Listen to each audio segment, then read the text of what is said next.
Hello, everybody. Today's guest is Andrea, a powerhouse of purpose. She's a speech language pathologist, but right now she's diving headfirst into something way different, the world of scrap metal and recycling. She's learning hands on from her husband, who is part of a 100-year-old family recycling business. She's here to talk about her legacy, business, and how she's raising her daughters to lead boldly in a space where women are still misunderstood. Let's get into it. I'm excited to have you on the show, Andrea. Hi, thanks for having me. Yeah, no, it's my pleasure. For the listeners who may not be familiar with your line of work yet, can you give us a quick rundown of who you are and what you do? Sure. And thank you for having me. So, I was just saying, as you and I were chatting before we got started, my career that I went to school for was a speech pathologist. I love helping people, I love kids. That's what I studied. It's what I've done formally over the last 20 years. But I married a man who owns a third generation recycling company. And for the most of our lives, he's been running it. And it just dawned on me a few years ago that it was his grandfather's and then it was his dad's and his. And I thought to myself, well, we don't have any sons. So who's going to take this over if that is the route he wants to go, which I think should happen? It's kind of sad to think something in this line of work of recycling and the way the environment is going should continue.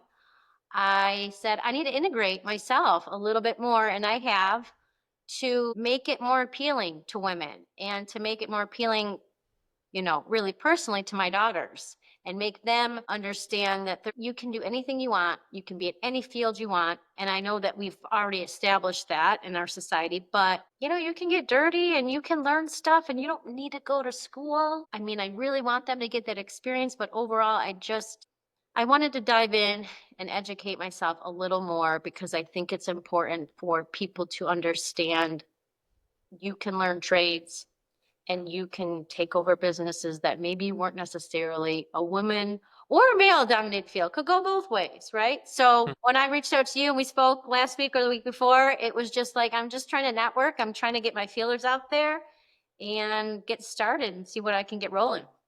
Now, Andrea, your company has been around for 100 years. What are some of the keys to a longevity in a company like that?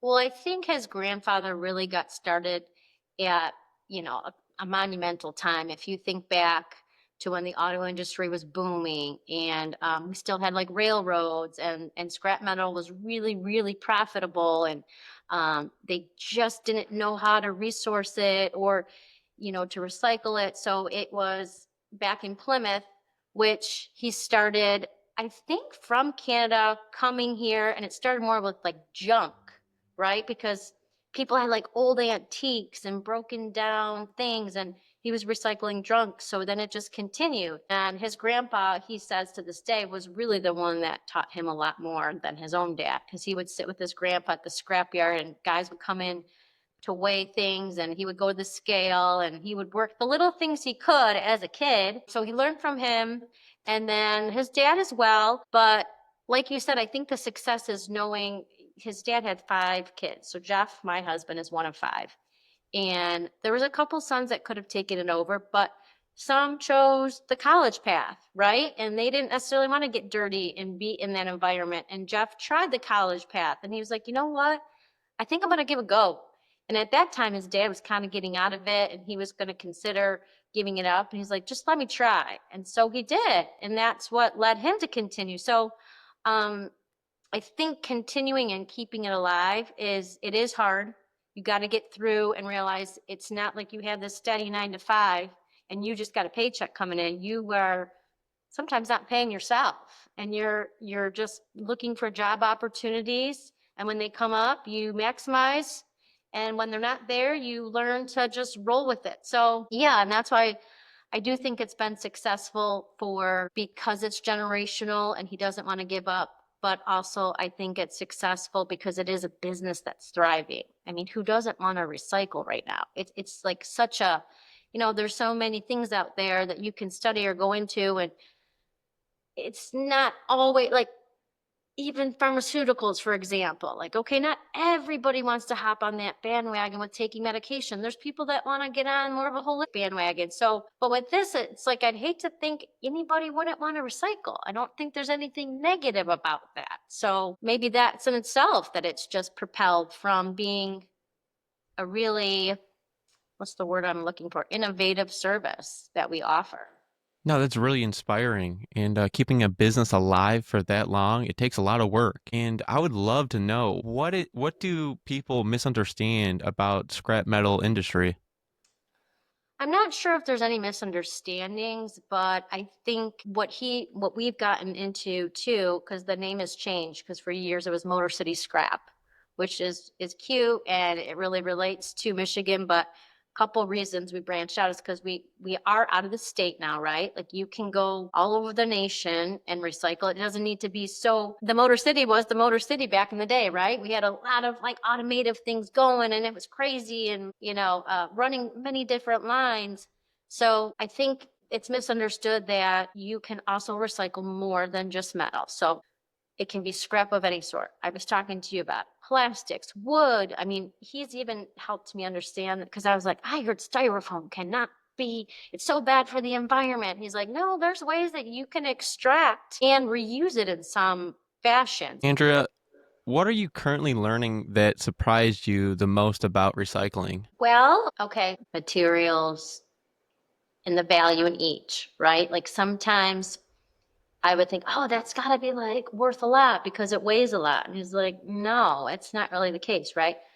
And again, this is things a lot of people who are listening to the show, maybe men in general, would know, you would know. I didn't know. But like copper, that's really valuable, right? It's really challenging to get. It's hard to separate. It might be in wires or, within old homes, like all the piping, but it's challenging to grab. You got to separate it sometimes. So it's really hard to get copper. It's not readily available. So when you do, it's very valuable. But then I think like, oh, this is really heavy material, all these beams or whatnot. And it's like, that's junk. It's not worth it. And also just recognizing for others to, like we were talking about in the other question, I've learned that everything can kind of be repurposed in terms of buildings and businesses, especially during COVID, things that have gone under. Malls are kind of like going downhill now with Amazon and everything being online, but all those different shops, you don't need to like knock down the building. You don't need to like just plummet everything. A lot of what we do and we're trying to do is get into the demolition department and the demolition side of things, going and keeping the extending structure. If it's a great building, if it's been there forever, if it's still standing, but the interior is no longer needed for what it was. Just like for an example, we worked for Sears, and there are different conveyor belts that, used to ship clothing and stuff to department stores. Okay, we're going to go in and we're going to take out all the contents and we're going to keep the building standing. So you got to kind of intricately get in there and do that. So I'm just learning all of that. I'm in such a preliminary stage. That's why I was hesitant to come, but it is fascinating. And I just think it's going to help beautify our environment by finding ways to make things repurpose and not throwing more stuff into the landfill, if you No, I will. love that. And you're sharing behind the scenes stuff, which is fascinating. And most people never hear about that side. You know what I mean? Like, I'm just speculating, like you were talking about copper, but do you know any other materials? What materials are the most valuable in recycling today? Aluminum is valuable. I don't really even know. And that's the part where I want to learn how to bid things, right? To go in with your eyes, look at a building and see behind the walls to know what material is in there. That's where I need my husband. That's why it's like, okay, I'm getting into this space, I'm learning about it, but no, I can't even really tell. I mean, nickel, I know a lot of the different metals that have a higher return or things that are really needed right now. So the market changes, right? Like, and that's why when we're providing returns for customers and whatnot, it's like you might have a set price this particular month, but next month, the market goes up or down for the return on certain things per weight, per ton, based on maybe what's needed or how much of it is available. So I guess that it does fluctuate a little bit. No, I can see that changing with different prices with different things happening in the world. That's great insight. And what is something that you've learned that college could not have taught you in your line of business and recycling? Gosh, so many things, right? I mean, when you own and operate your own company, even having this podcast, that's yours, that's your company, right? You learn how to interact with people, you learn how to combat technical issues, right? You learn personalities, you learn how to make people feel comfortable, you learn how to interact. So yes, one thing that I want to help more, and even my husband, I think I told you, I was like, well, he doesn't even want to have a website. He was even hesitant for me to do the podcast. He doesn't like to be in the spotlight, right? He lives really old school, right? Where he wants to meet face to face. So I've learned even recently, networking is really important, right? Building relationships with people. And that's been something that's going around for years, right? You meet for dinner, you meet for a drink, you meet at the golf course, you meet people, right? And when you have a relationship and they say, hey, I have a buddy that, needs this taken care of, maybe I could connect you to.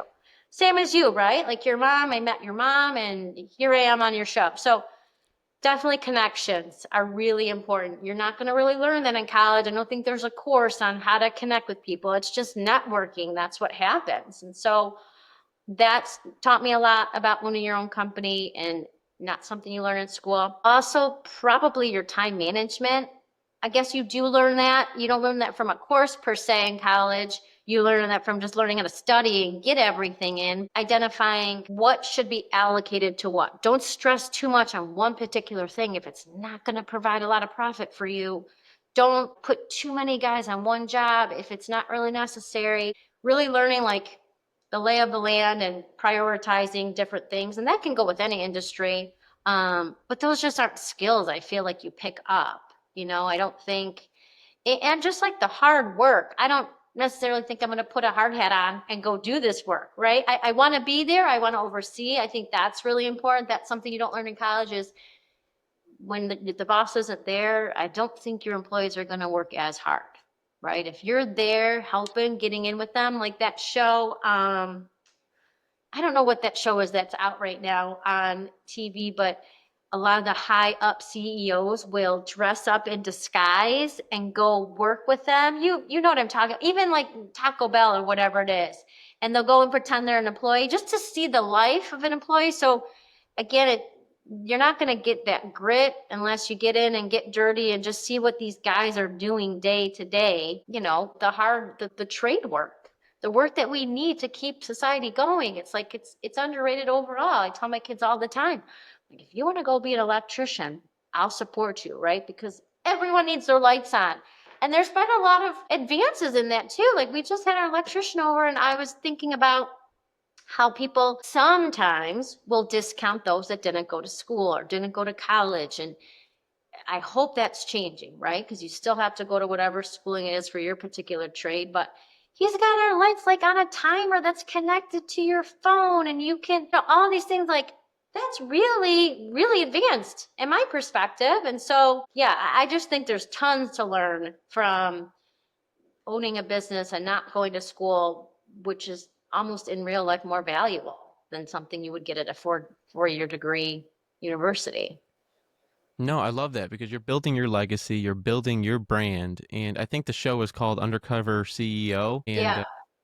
it's really cool how someone that's on top of the pyramid can go down and see how everyone works on that really is working on the foundation of the business. And because it takes a lot of people to make a business work. And you know that, I know that, and some things don't work out, like we were just talking about the Wi-Fi connections or something like that. But the show must go on, and I would just like to know what makes your business different from other recycling companies.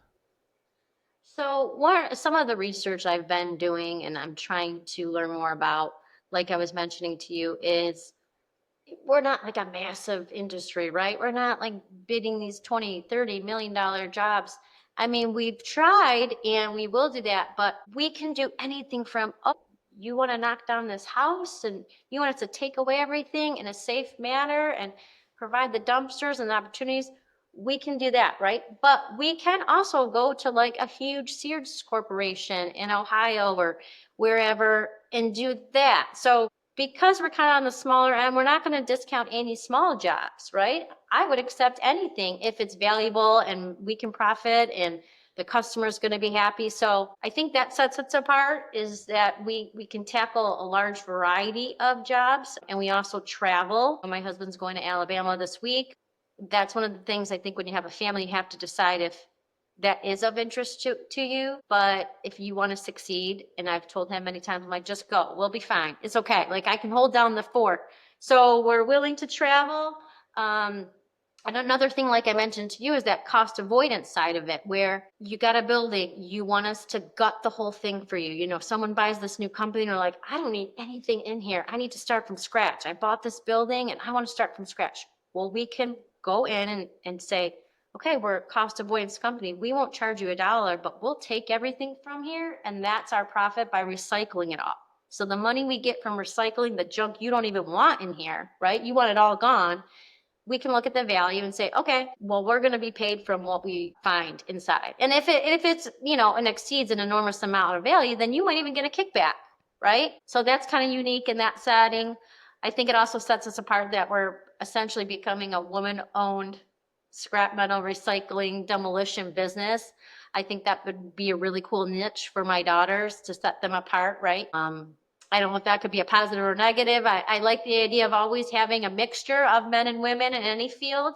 So, but that in itself, I don't know how many companies you'll see a woman show up to bid a job, getting down and dirty.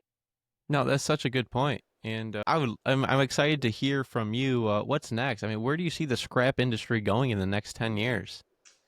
You know, it's crazy because, again, we were looking at a site that kind of provides opportunities of what's going on nearby. You can filter it by state or, you know, by then all over the country to see what jobs are happening and where demolition is needed or where recycling is needed. And it's all over, right? Like we hit a point where a lot of businesses went under years ago, right? They couldn't sustain, they didn't keep going. And additionally, a lot of baby boomers are kind of heading out, right? They're done, they're retiring, and maybe the younger generation doesn't want to take over that company, right? So we're seeing a lot of that. Okay, what are we doing with that business? Like Grandpa so and so had, it's going under. So I think it's only going to get bigger.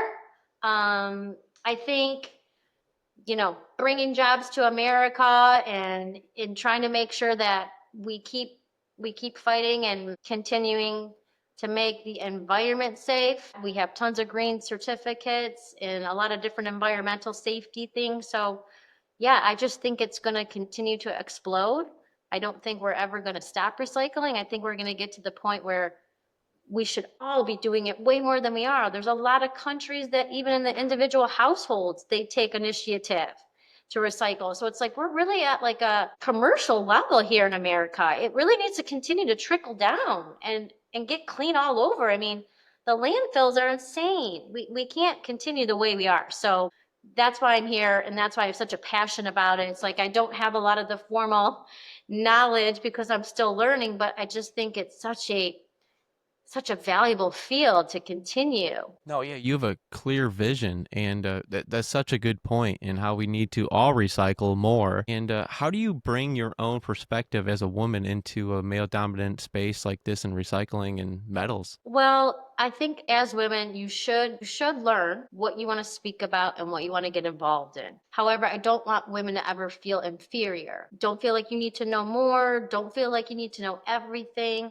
My perspective is I'm always really honest, right? Like, and I've met a lot of really great people. I don't like cold calling by any means, right? So if we know someone, like we had some construction and work done to our home, and I became friends with the guy who did it, and he works for another company, and he's like, you know what, we have some metal. So I went over there and I talked to him, and he knows me, and I was really honest. I was like, listen, I talked to my office manager. This is what we can offer you. And he's like, okay, great. That we'll switch. We're gonna work with you. So it doesn't need to be like you know everything perfect. Honesty is the best. I think people like that in any industry, right? You don't want to go get a car at the car dealership and they're like just fluffing you numbers, right? And I know people have to do that in the sales world, but with me, it's just like, quite honestly, I want to teach women and my daughters to just be honest, share your knowledge, share your experience, and things will come. And if it doesn't come, it's not meant to be, right?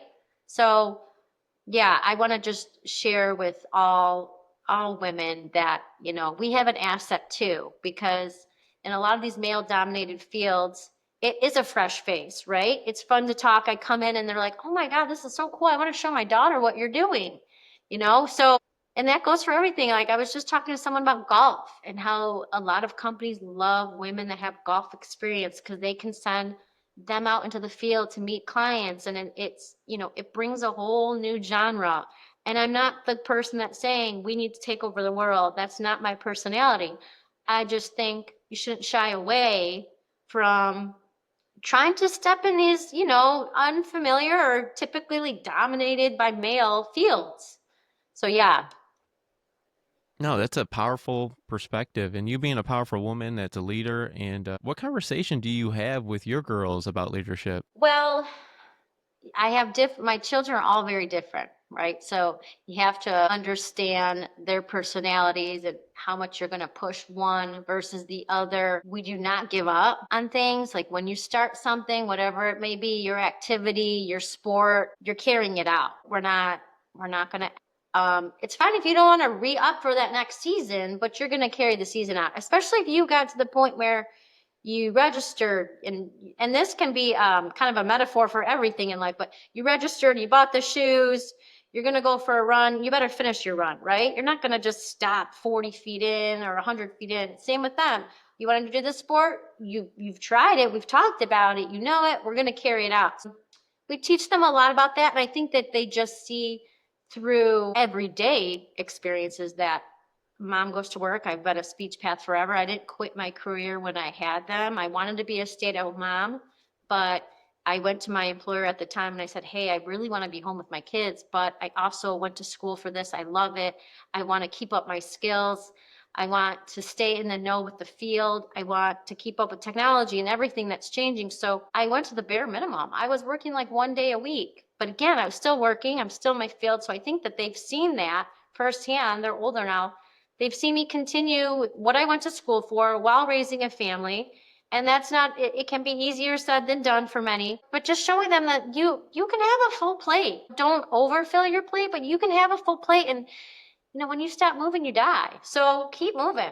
No, that's a very powerful perspective because you don't want to let down your team at the end of the day too. If you're part of a team, like you're saying, like if they're starting a sports event or something like that, and you join the team, it's like you joining as a team member, and if you quit, you know, you're quitting on the team, and you don't want to do that. And Right.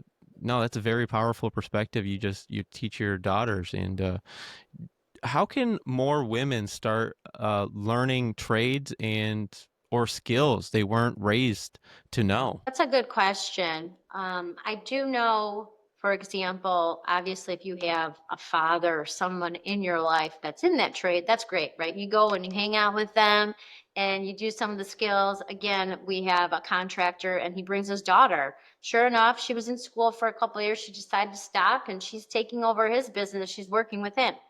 So that's one opportunity. I think the other opportunity is kind of see what you like. Like again, and I don't have high schoolers yet, but I know there's a girl down the street and I really wanted to invite her on your show actually. Or maybe you would like to meet her. I just think I know her because she used to babysit my kids. She went through high school and she did a co-op program where she began welding. Again, I know very little about this, but I just bumped into her dad and he's like, oh yeah, she liked it so much that she just went to a community college for a couple of years. She graduated and she's now working for like a company in Pontiac and she's welding. And again, she's this adorable, young, tiny woman you wouldn't expect to maybe consider something like that, but she had a passion for it, right? She got exposed to it somehow in high school and she ran with it and she loves it. And some might think like, okay, is that going to be something you want to do forever? Who knows where she'll take it? Maybe she opens up her own company. Maybe she decides she's going to further the welding, you know, into other things, fixing materials or whatever it might be. So yeah, just getting yourself exposed to things, I think, is a great way for females to see what's out there. Don't necessarily feel pushed into a box to go to college just to get a degree and whatever's offered there. Look at everything around you. Look at all experiences. Look at every single person you know and what they do and see if anything strikes you because there's just so many opportunities out there to do things. And yes, if you want to you want to go for it and you're like, I'm going to go into something that's more male dominated and I'm going to succeed and I'm going to surpass them.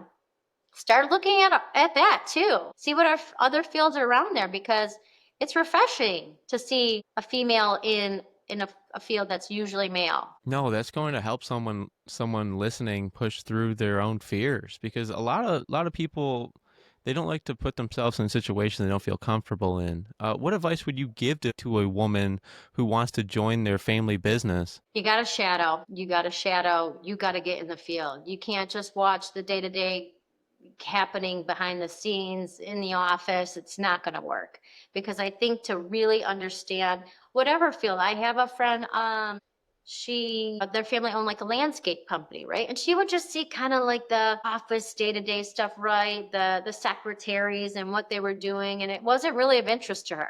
And then she started going to like the actual field and she loved it. And now she's doing that a little bit more, and she's going out, she's finding new opportunities. So you got to start at the bottom. And I think even when my husband and I were dating and I had more opportunity and no kids, I would go to Ohio, I'd go to Atlanta, and I'd be in the plants where these jobs, it was dirty, and we were riding around golf carts because the plants were so big, and meeting people, seeing what's going on, loud machinery. But if you don't see that, how are you going to go into it? Like, you really need to, not saying you need to do that work, but you have to see from ground zero all the way up to the top what goes on in a company. So I would really give them the advice to see the integrated parts that run the company, that those little tiny parts. And then sure, if you want to look into the financial aspects or the secretary aspects and the ordering aspects where you're working behind a computer and you're doing that, that's fine too. But I think to understand how things operate, you got to see it from bare basics. That makes a lot of sense. And Andrea, what is something that you would tell your younger self when you were just starting off? You are really digging deep with me today. I just want to know, I just really want to understand because for the listeners, really just like for someone that's just starting, you know what I mean? I mean, what would you say to your younger self when you were just starting out? Right. And I think I did a really nice job of going to college with the mentality back then, okay, everyone's going, right? But I went through a couple years of, I'm thinking, oh, I want to be a teacher. No. Oh, I want to go into nursing. No. All those stereotypical fields. And it took me a while. And then I started shadowing my friends' parents' jobs. As crazy as this sounds, but just a lot of friends that I met in college was like, hey, what does your mom and dad do? Hey, what do your mom and dad do? And that's how I found Speech Path. One of my friends, her mom did it. So I think that's a great advice I would give people is look around, see what your friends' parents do, see if they like it, right? If they've been in it for 20, 30 years and they still love their job, hey, you might want to consider that. So I would tell friends and family that. I would also say if you don't feel college bound, don't feel pressured to go. There's just so much. And you're like a great example of like what you said. You're doing this, you didn't ask to be laid off. If you do something you love, the money and the work will come, right? If you put passion into it and you put time into it with anything, be consistent. I'm a big, big believer in consistency. So that if I had to say like one word to anybody, I would say consistency to my younger self, because I've gotten where I've got in every aspect of my life. Just working out, like you're not going to get the results if you just go for like a month. Like you got to be consistent. And when you're consistent in whatever it is, whatever skill you have, and let's say you do it every single day. I mean, I think this has been floating around social media as like a quote, but there's something out there that says like, let's say you're playing an instrument and you play it every day. You might not be the best in the world, but you're better than like 95% of the rest of us because we didn't do that, right? So like that really stuck with me, right? Like just be consistent in something you love. And if you keep going with it, you're going to be better than 95% of the population at that specific skill. So consistency and speaking to people to see careers and fulfillment from others that they've been doing it for 30, 40 years and they still like it. Okay, that might be an opportunity you might want to try. If you speak to someone, they're like, oh, got my law degree and I want to switch, but you have to just internalize and really decide what's for you. I just think staying positive, staying consistent. No, I love that takeaway because if you stay consistent and have gratitude what you're going towards and build a legacy that you're proud of, that's what it's all about. And I would love to know, Andrea, how has your training as a speech pathologist helped you in business? Good question, my friend. I want to just go back to really quick before I forget what we were speaking about to again compliment you with the podcast. I listened to a variety of podcasts. I won't say which one this is that said this, but he said, I just started this like in my basement for fun.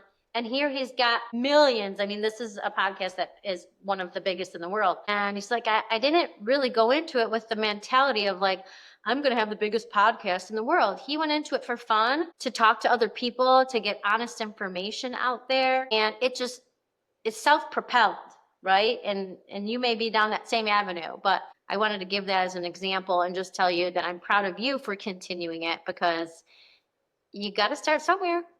No, thank you so much. I have great gratitude towards that. Thank you. That means a lot to me because, a lot of people have doubted me over my time doing this podcast, and I appreciate you saying that. And I'm going to keep pushing forward no matter what they say. We're going to keep on rocking every single day.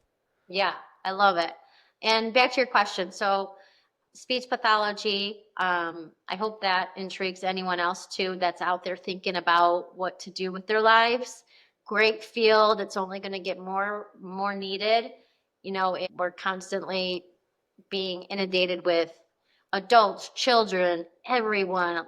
Our field, if I could explain how many emails I get with job opportunities, just because I put my resume out a few years ago on some of those sites. So that's a really booming field. But I would say, in terms of your direct question, how has it helped me try to integrate more into our business? I speak for a living, right? I talk to humans, I talk to children, I talk to adults. I worked in the hospitals, I talk to physicians. It's not like I'm a public speaker. I'm still nervous to be here, but I've learned how to connect with people, right? And I've learned how to listen to people and be patient and also listen when people are struggling to get out what they want to say. So digging deeper. So I think it's really helped me be confident and being patient and giving people an opportunity and learning that it's okay to be wrong. I'd rather just be honest. So yeah, I could go on and on about speech path. I love it. It's a wonderful field.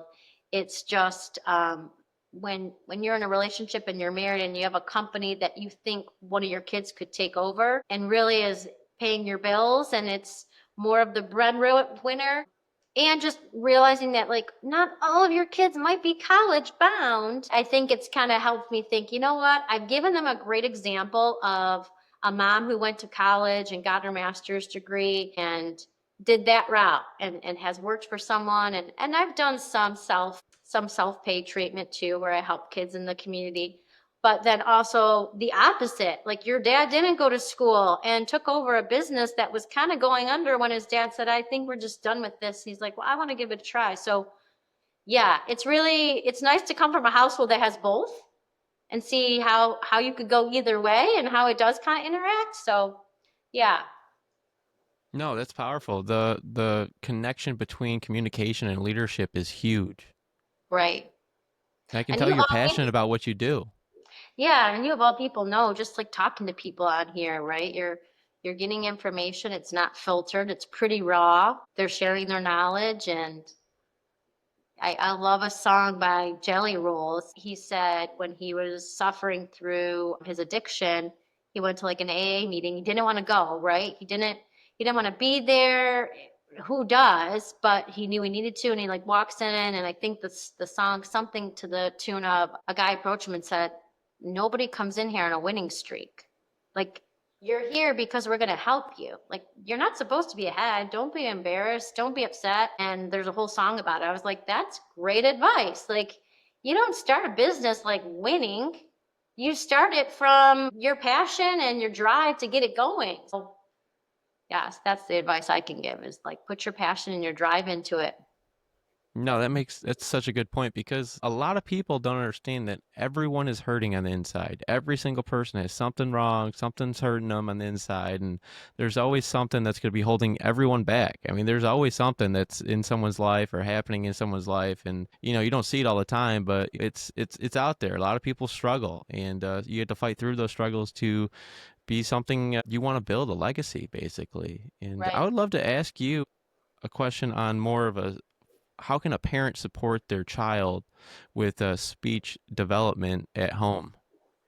That's a great question. So right now, for example, I'm working for the schools. I used to work privately for rehab centers and whatnot, but it was a nice advantage when parents could watch and see the therapy. So, and whatever the parents out there that are listening that have children with speech deficits, if you have an opportunity to watch that therapist that's helping your child, you can then emulate all of that at home. And really, you're with your kid the most. So the half-hour session that I'm helping them once or twice a week, it's not going to move as fast if you're not doing what we do at home. So I give them that advice if they have an opportunity to watch. And if that is not available, speak directly to the speech therapist, get the information of what they're working on, ask for materials, ask what you can buy, and do it at home. And this goes with anything, right? I try to tell parents, your mouth is a muscle. It's the strongest muscle. It's the most important thing in your life. Like, it is your voice. And I'm not saying everything has to be related to speech. We do a lot of language too, in terms of learning grammar and whatnot. But it's it's like anything else. You got to break a habit, you got to build a habit. So you got to do this at home. It goes back to consistency, right? So your kid is in speech therapy once or twice a week. Those skills aren't going to go as fast if you don't practice them every day at home. Hey, your kid goes to baseball practice once or twice a week. They're not going to progress as fast as some of the kids that go home and practice every day. So that's really common knowledge, but specifically for kids that have speech and the parents want to help at home, the earlier, the better. If you have any inclination that something is going wrong with your child, they're not talking on time, they're having trouble saying something, they're not responding to you as well as they should be, go to your pediatrician, ask what's up, get a script to go see a speech pathologist. Or go the other route, go to your school, ask your teacher, say, hey, I really think I should talk to like the speech pathologist at the school. My kid is just not really keeping up with their peers. Because the longer you wait, the harder it's for us as a professional to fix it, right? You've been saying a sound the wrong way.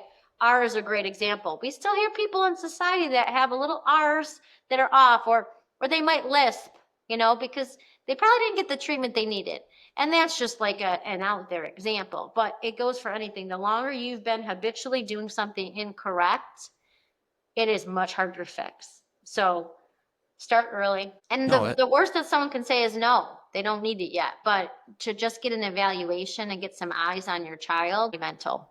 that is a great takeaway. I mean, even me, my articulation through the podcast has been improving over time because of me just speaking. I do warm ups, like you were saying about your mouth is a muscle. Like I do facial workouts before my podcast. I do lip rolls, eyebrows raises, and stuff like that to get the face going and warmed up before a podcast because I'm going to be communicating with people. And Right. it's one of those things that it's so powerful and it's really practice. Put a lot of practice into what you're doing, and get your vowels and everything you're using in a whole in your language. And most people only read at a fifth grade reading level out there. So if you understand that you can just like you're saying the 90%, like as long as you like put in the work, you can be at the top 90%. If you really wanted to be there at a certain a level of speech and communication. Mm-hmm. Exactly. Yeah, and it's the way that we use communication every day in a variety of different modalities. Whether you and I are texting, we're emailing, we're talking, we're doing this, we're face to face. And ethically, I do like face to face in real life, right? That's the biggest connection you're going to make. But yeah, it's a great field to go into. I know I'm biased, but I think it's important. Now, Andrew, with all your years of experience, what's the biggest myth about speech therapy that you would like to bust? I don't know if there's a lot of myths out there per se. I don't want to bust any. I don't want to bust any myths. I don't think there's a lot of specific myths, but I do want people to understand that yes, sometimes things are developmental. They might go away on their own, but that doesn't deny all of the other diagnoses that require therapy, right? Like, and I'm the first to be very honest with people about, like, I'll have cousins, or if you had kids one day and you're like, hey, my son, like, he doesn't say this word right. And I'll look at you and be like, okay, that's really cute. You just need to let that go. That's not indicative of needing therapy, right? And then if someone else approaches me and they say, I can't understand, and then they listen to their kid, I'm like, okay, we've got a lot of things going on here that should have been mastered a year or two ago, right? This is no longer really developmental. Like, so the myth is that yes, there are things I think that go away on their own for kids, but we have a sensitive ear and eye to identify what requires exact therapy. No, that makes a lot of sense. And basically, you got to put in the work at home too, it sounds like, and constantly, consistently work on yourself. That's the best thing about, life is like we get to work on ourselves in the personal and, just vocabulary too alone. I mean, that's what I was saying. Like the fifth grade reading level, most people just read it. And it's one of those things, if you can actually put in the work and become a better communicator at the end of the day, it'll only help you in the long run in your lines of work, any type of work you do. It's really really necessary in a lot of jobs out there. And same with you, like you're learning and you said you prepare and you have exercises. I mean, you're going to continue to build your vocabulary just by being on here, right? And using different words and talking to people. And so it's that if you don't use it, you lose it, right? So it goes with everything. And it's just funny how life works, but that goes with muscles. That goes with speaking. That goes with helping your children at home, whatever it might be, practicing. If you don't use it, you're going to lose it. And Andrea, all right, this is the part of the show I want to shift to the Friday mindset part of the show. I want to dig into your journey, your mindset, and the moments that shaped you. What is the best advice you've ever received? Best advice. I'm trying to think of my grandma who gave a lot of good advice. I bet you a lot of people think that way. I bet you they have like a mentor. It makes me sad because I don't have a great long-term memory. My short-term memory is so much better. So it's like a lot of these things that are takeaways for me that probably the most influential humans in my life told me. It's like I can't always remember it. I don't know. What is the best advice? It goes back to that, what I've said, because I say so many things on here to lead into this question. But I think it's the keep moving, and I see that with my own parents per se. It's like my dad retired really early, and I tell him like to keep moving, get out of the house. I almost feel like some of these men who and women who retire early, they become lumps on a log, and like, the depression and just not getting out there and interacting with people. It's kind of what it's gonna lead you to not an end of like your early end to your life, but just keep moving, keep doing something. Don't be stagnant. And it doesn't need to be a lot. It doesn't need to be that means you're going to work out for 2 hours a day. Just take and that just goes for my grandma. I look at her and she was almost 90 years old, going up and down the stairs, vacuuming, just doing everything but little, right? But she kept moving. It's not like back then that they went to gyms. My grandma was never at a gym, but she never stopped moving. She'd be cooking homemade pasta. So I think a lot of us have gotten into this thought that like, oh, we need to do it all or nothing. Not really true. Some of the people that live the longest lives just live where they walk to go to the market to get their food. So yeah, that's my advice is to keep moving physically Staying and consistent. mentally. No, I love that. I love this. Just staying consistent over time and keep your mind going at the end of the day. What's one truth about life that you wish more people understood? Your brain is extremely powerful. And I'm not a super holistic, if you will, person like tarot cards and all that. I'm not talking that. I'm talking you can really reset your mind. And I've learned so much. Just this is a whole personal level, but last year my mom was struggling with her health, and for 9 months we couldn't find a diagnosis. And we finally did, and it was U of M, and I thank them to this day. But a lot of the recovery for what she's suffering from is cognition, meeting with therapists, positive mindset, just taking a walk, distracting yourself from the pain. And I've internalized it myself. I don't know if you've ever felt this way, but you might get like a weird email or you might get something in the morning that sets you in a negative vibe. And you're like, and then you kind of feel like, on a big scale, you getting laid off. But on a smaller scale, just anything like, you got fraudulent charges on your account, or I don't know, you got a mean text from a girlfriend or what, and you're just kind of like, sets your day. Get out of it. Do something positive right away, and it'll improve the rest of your day. You'll be shocked. Even if it's like coming to listen to your show, which is why I'm so happy that you have this. Like that's what I do a lot. I put on a podcast. I used to listen to music because that kind of got my mind going, and I could be put in a happy vibe with a happy song. So I would do that in the car. But now I'm trying to educate my brain and learn more about different podcasts. And I feel like I build my vocabulary from that in a way. But if you're listening to something positive, it can kind of get you to get away from whatever that thing that started your day off negative. So yeah, the brain is extremely powerful, and I could go on and on about what to tell people that. No, that is powerful because I mean, your positive mindset is so powerful at the end of the day.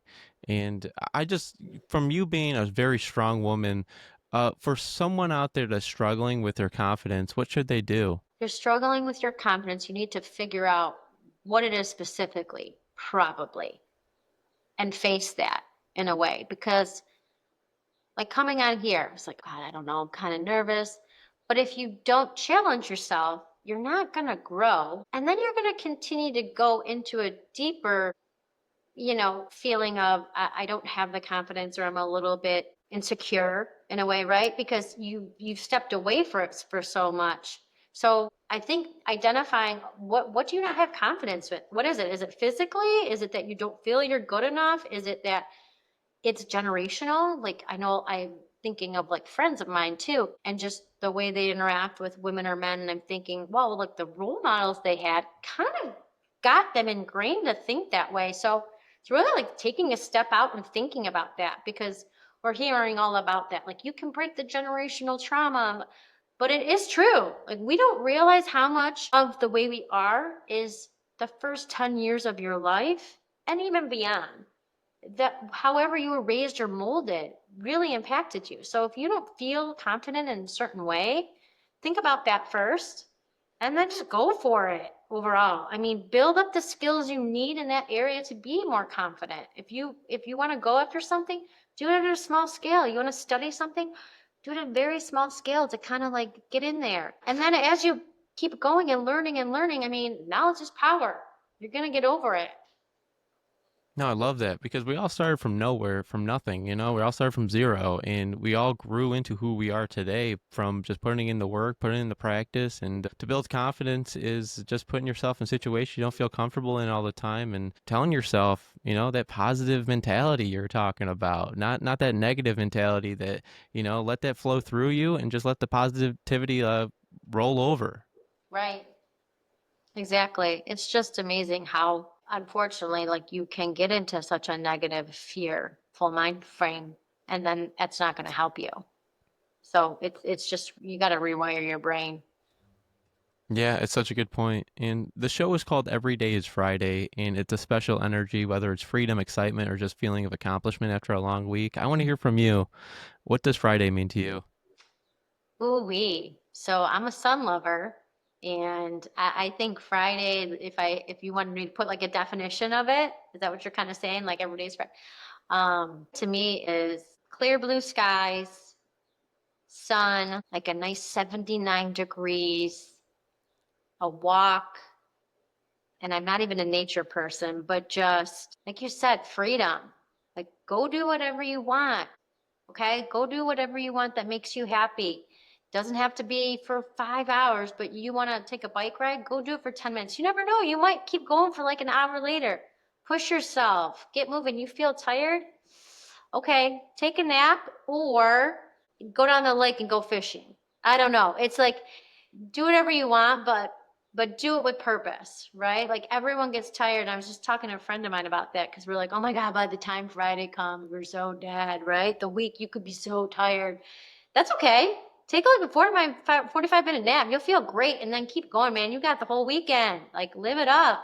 Um, yeah, I love that. Every day is Friday. That's awesome. But I just think at my age, and I'm older than you are suffering from some fatigue. So it's okay to accept it, but then keep going. Don't just be like, I'm so tired, I'm going to lay this whole weekend out. No, take a I power love nap. that definition. I love that definition. Yeah. And that mindset of like anything is possible. I love it. I love it. And this is your chance, Andrea, to leave the listeners with something powerful. Is there anything else you want to share? How much have I shared already? I feel like I've been saying a lot. I don't know, Matthew. Everything I can think of is so stereotypical and cliche, but it's just knowledge is power. So educate yourself in whatever that interests you, and you're going to be powerful. I love that. I love that. And all your information will be in the description down below. But I want to make sure where people can find you. Where can people follow and support your work?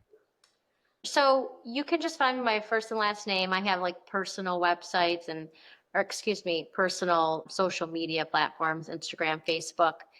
In terms of reaching me through business, I'll give you my email. I think I gave you the business card. The best way is just to email me and I can get you to the right person. If they send me an email and I don't have the answer, I find someone who will. But like I said, we're kind of still living in that old school, don't really have a website. But the more I get into it, I feel like a lot of the older companies don't live that way. Some of the bigger ones for sure have full-fledged websites going.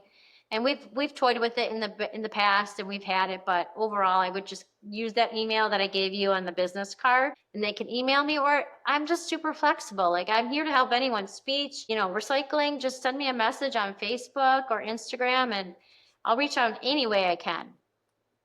No, I appreciate you saying that. I got the business card right here, and it's probably one of the coolest business cards I've ever owned in my life because it's metal and it has like it's really cool. I don't know if it's made of recycling stuff or what, but it's very cool. And I thank you for giving that to my mom to give to me and being on this podcast. I know the listeners got a lot of value out of this. It's been an awesome conversation. I appreciate you being here and sharing your stories and experiences. Thank you. I'm happy you're doing this. It's really great.